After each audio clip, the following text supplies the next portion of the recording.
All right, we are working on Proving Ground 1, Unit 6, putting our creatures into our landscape. And we're at the step where I'm bringing in my PNG and I'm deciding on different sizes, different scales, different ways I could place it within my landscape. But let's review how I got to here.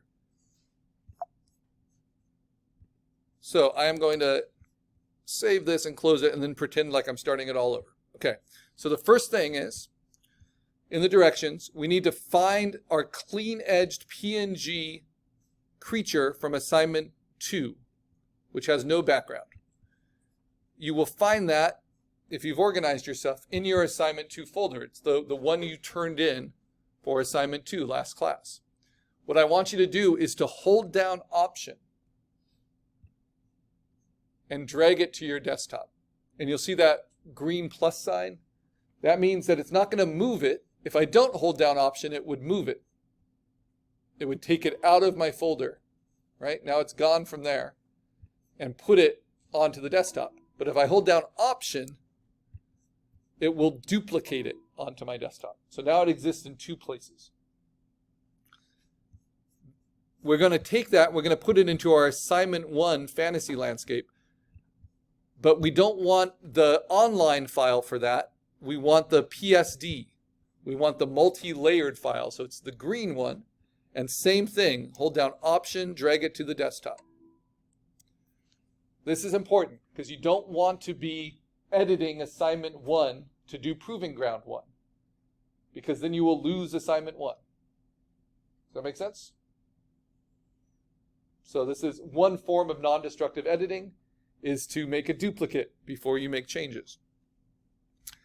Okay, now that it's on the desktop, I'm going to take assignment 1 and rename it Proving Ground 1.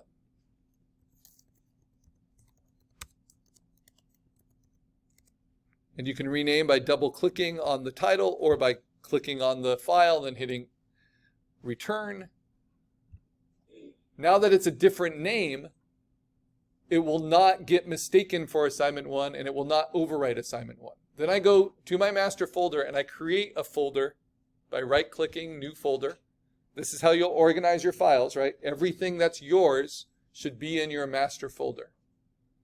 And you call that new folder Proving Ground number 1. And then you move those files into it. Right? Just like that. That is how you start. Don't start by just opening up assignment 1 and then tinkering with it. Because then you'll have to remember, if you do that, you'll have to remember to save it as a different name. Otherwise, you'll overwrite everything that you did for assignment 1.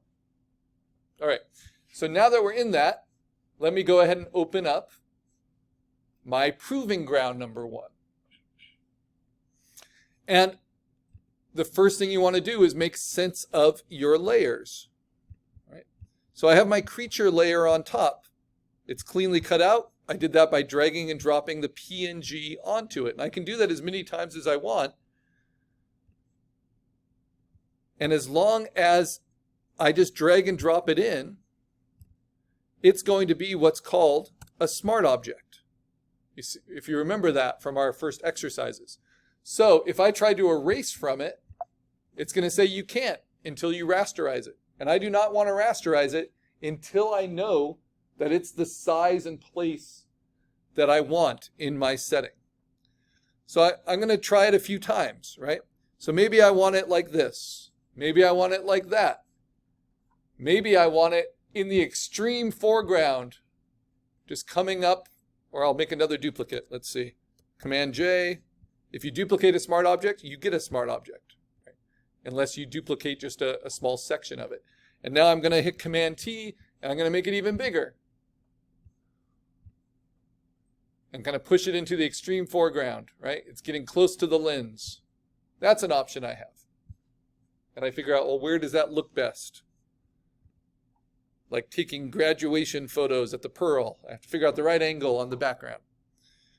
But remember, you have more options than just scaling it up and down or flipping it horizontally or not. You also have options of warping it. But if you warp it to kind of fit the frame well. Like I want his feathers to be between the gorge, but I want his nose to be up here more. You notice that that's really going to mess with the anatomy. And even while it's still a smart object, how that no longer looks as kind of sturdy and believable. Because what happened where the legs got really shortened, the body got really lengthened.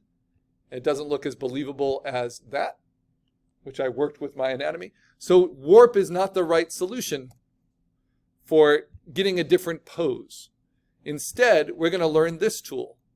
So I'll duplicate. I'll make him nice and big. This example, kind of in the immediate foreground. And let's say I want his head to be like reaching up towards the sun.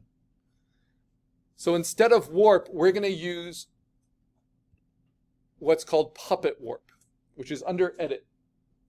Puppet warp is a way of treating a two-dimensional shape of pixels. It has to be a clean shape to work well.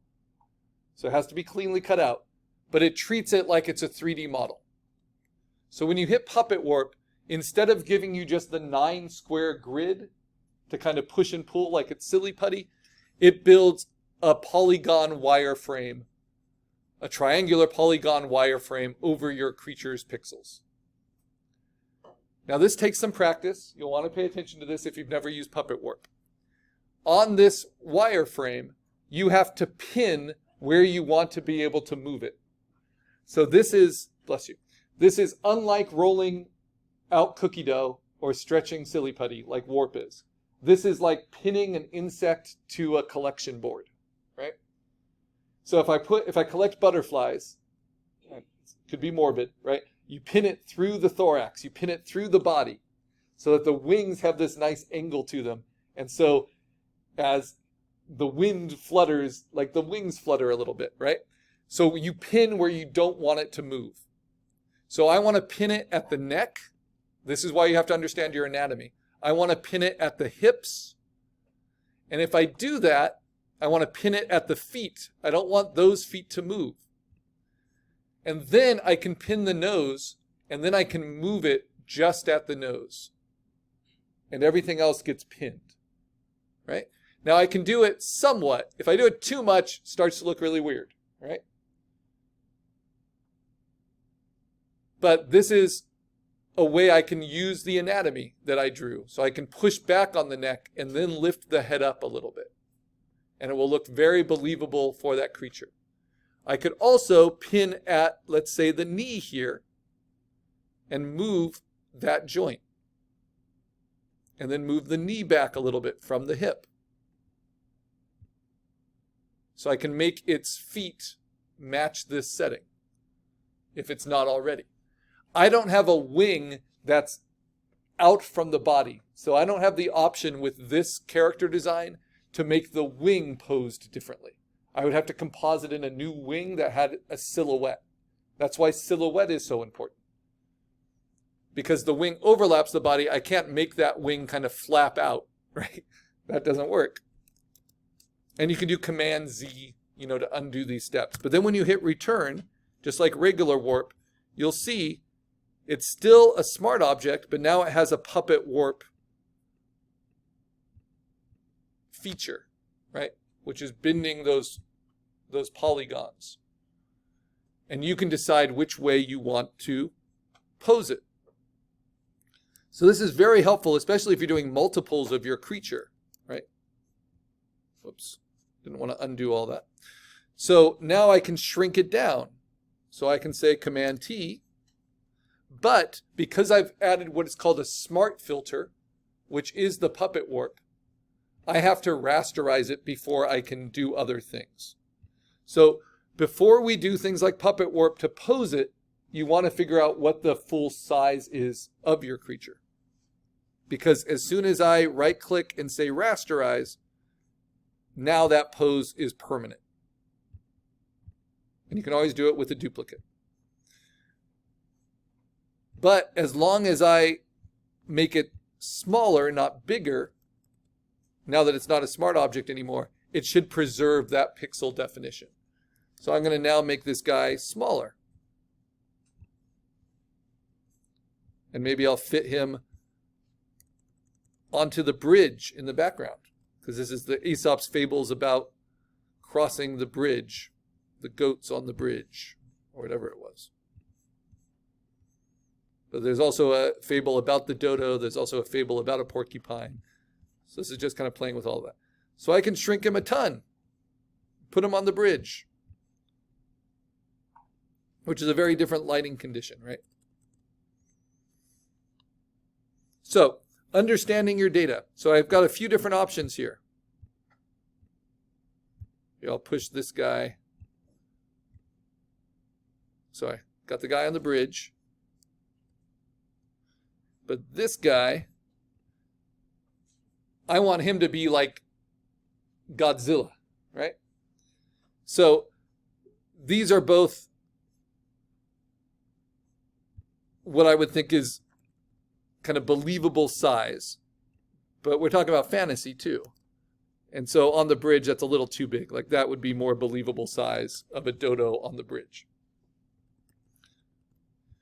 But this guy, what if I want to make him this big and use my full landscape, though I don't have to?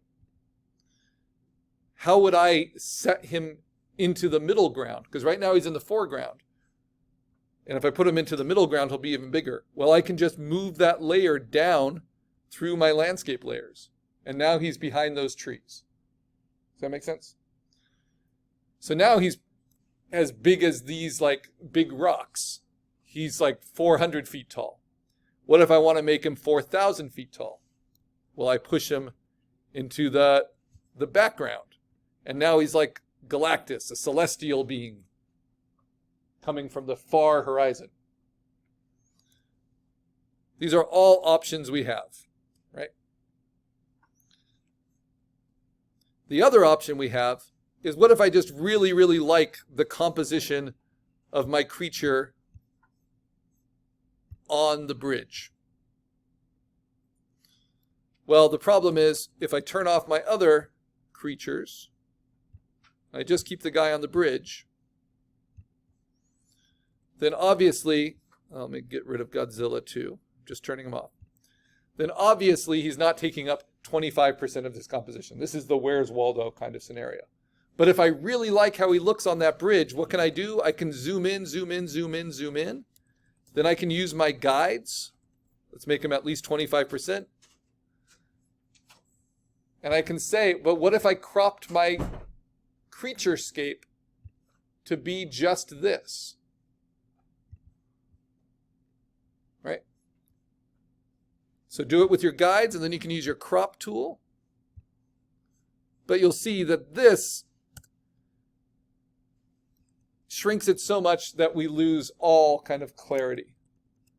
And that could even be okay, right? Because if you think that looks really good and we can make the colors match and everything, the basic way we would do that with this is I would simply really darken him with levels, right? Because that bridge is backlit and silhouetted. So if I just really darken the levels and then really desaturate with hue saturation and cool it off a little bit, because this is lit by something a lot bluer, right? I can make them match. Let's isolate the yellows, darken them. But you're going to see I'm really losing quality on my image. Why? Because the resolution is what it is. So if this becomes my project, it's kind of like a Loch Ness monster photo. Right? It's very de-resed.